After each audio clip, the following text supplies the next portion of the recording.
2026, and this is the Neural Left. I'm Maya Thorne, and I'm literally just here to witness the Empire's final flop era. This is John Steele. I'm Julian Archer.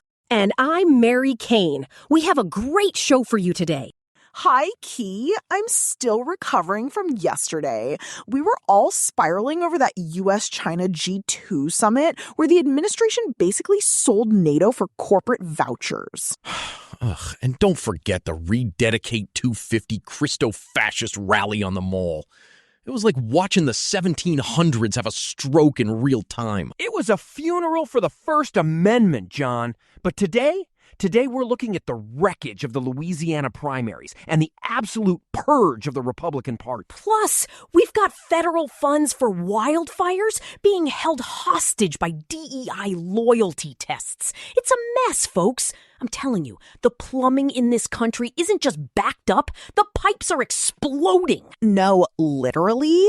Let's start with the Louisiana results that dropped last night because the GOP is officially in its no dissent allowed era.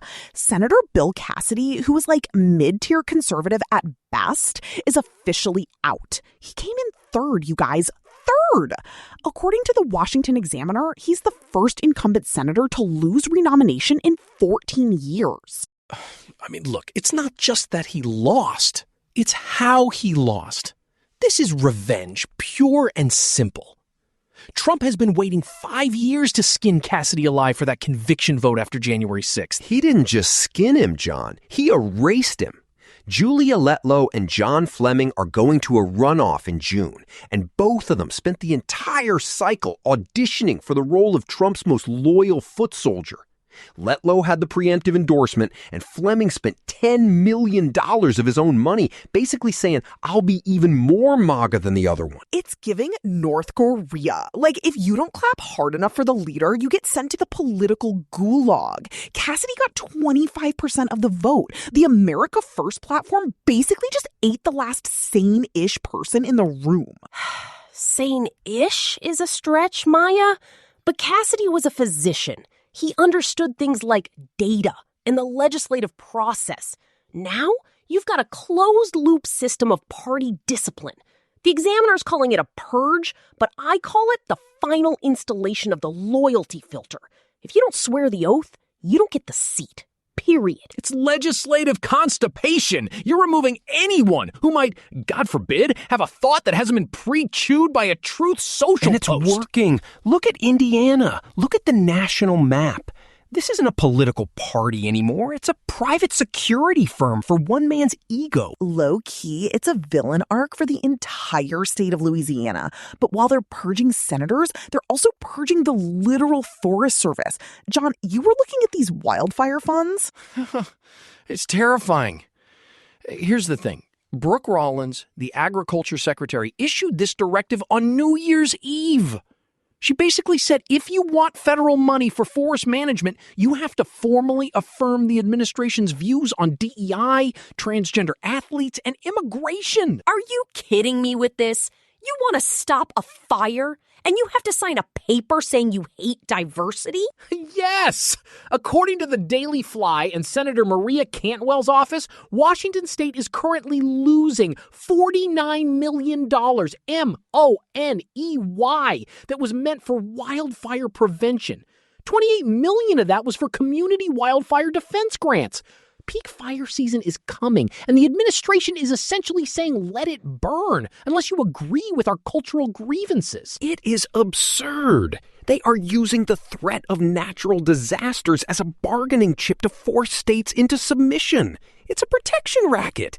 Nice forest you got there. Shame if a spark hit it while you were busy caring about civil rights. It's the let it rip era, but for climate change. And speaking of climate, Trump is out here taking a victory lap because the UN Climate Committee moved away from some extreme scenarios.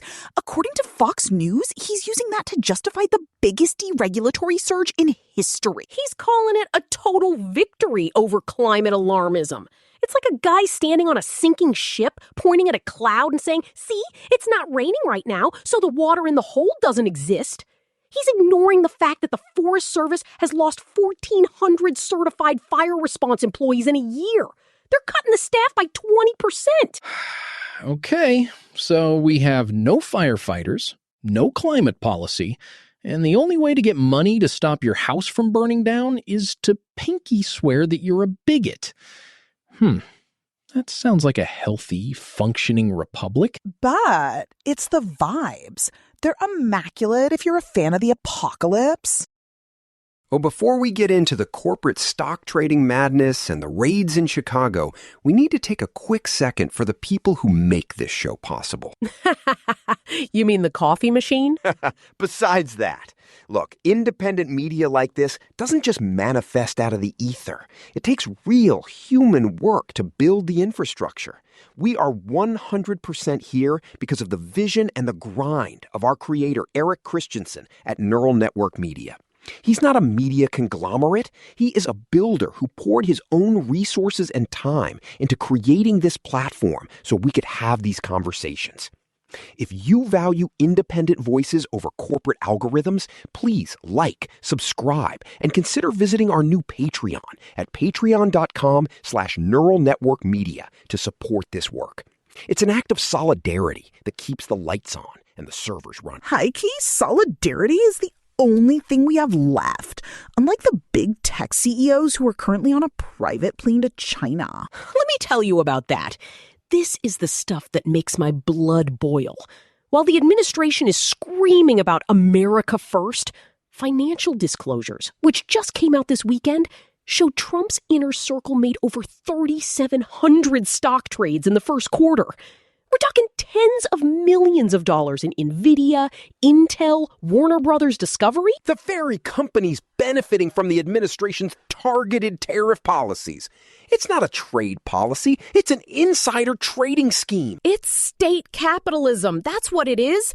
Public Citizen is raising the alarm because 16 CEOs, including Musk and Tim Cook, are joining Trump on this trade summit with Xi Jinping. They're replacing actual trade experts with donors and flatterers. It's a private bargaining session for the ultra-wealthy. Oh, and don't forget the double dip.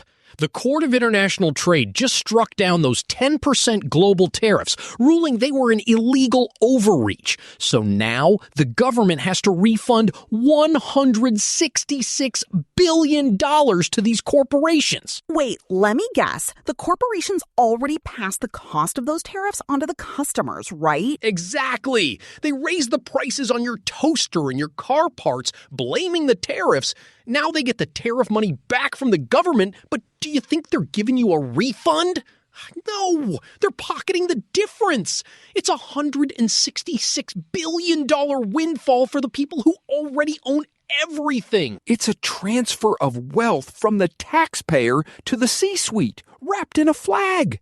It is a scam. It's a flop era for the middle class, honestly. It's literally just a heist movie where the thieves are the ones making the laws. And the heist isn't just financial, it's human.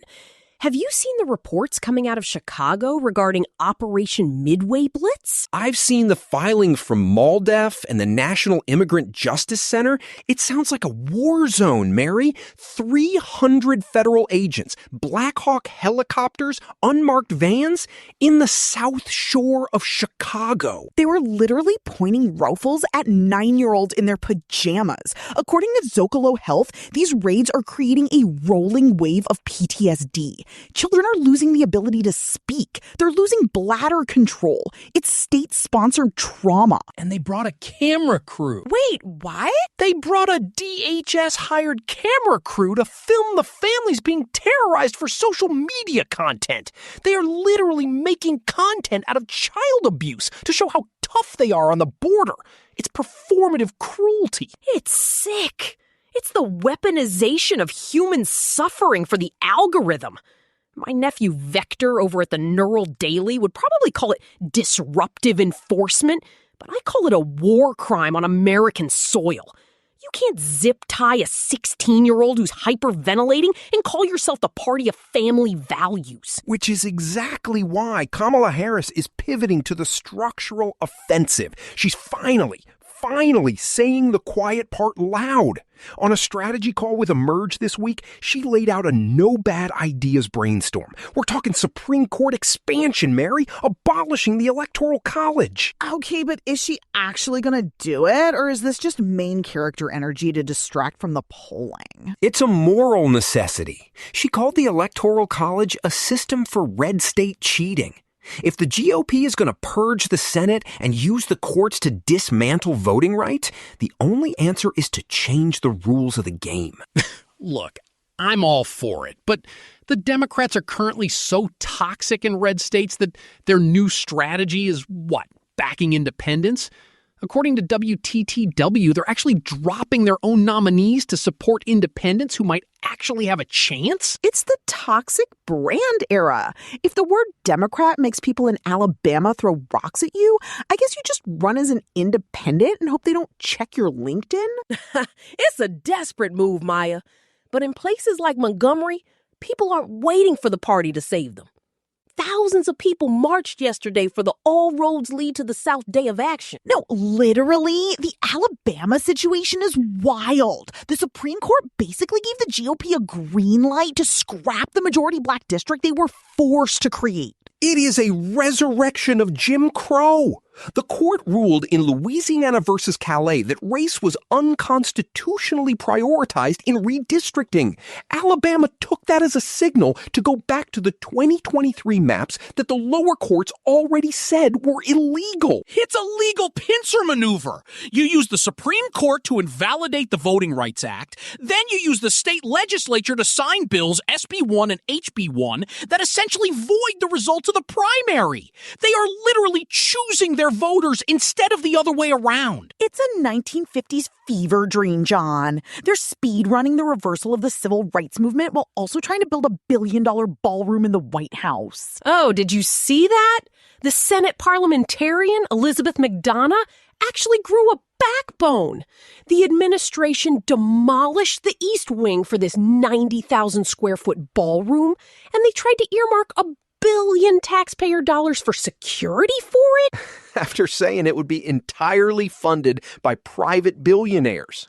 They wanted the public to pay for their gold-plated party room. And the parliamentarian said it violated the Byrd Rule. No taxpayer money for the Trump ballroom.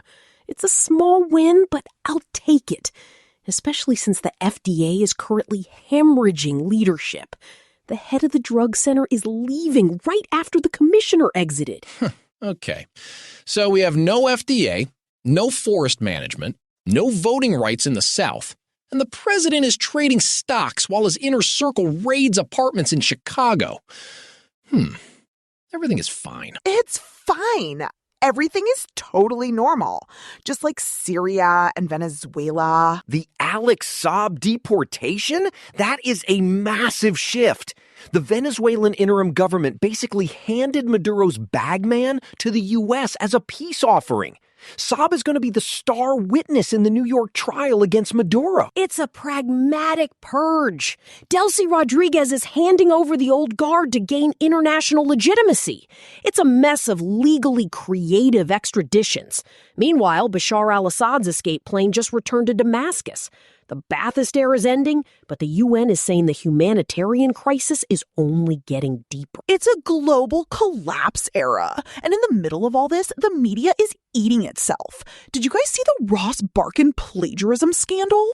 I saw it. NPR ran his work through AI models. Wholesale lifting from the Washington Post and The Intercept. High-key embarrassing. People are sacrificing rigor for reach. Everyone wants to be the most prolific voice on the left, so they just copy-paste. It's chuggy and it's dangerous because it kills our credibility. It's the pulp fiction speed of commentary. If you're writing 5 columns a day to feed the algorithm, you're going to start cutting corners. And when we cut corners, the right just uses it to frame everything we do as fake news. Like the pro-Palestinian protests. They're using the Midwood Synagogue incident, where some extremists had Hezbollah flags to frame the entire progressive movement as a red-green axis. Now, literally, the New York Post is having a field day. They're framing human rights activism as a pro-terror urban siege. It's a sophisticated framing war to strip the movement of any legitimacy. Because they can't argue with the facts of the humanitarian crisis, so they argue with the flags in the crowd. It's the oldest trick in the book. It's a distraction from the reality that the institutions are failing everywhere else. That's the show for today, folks. To recap, the GOP has officially purged any remaining dissent in Louisiana.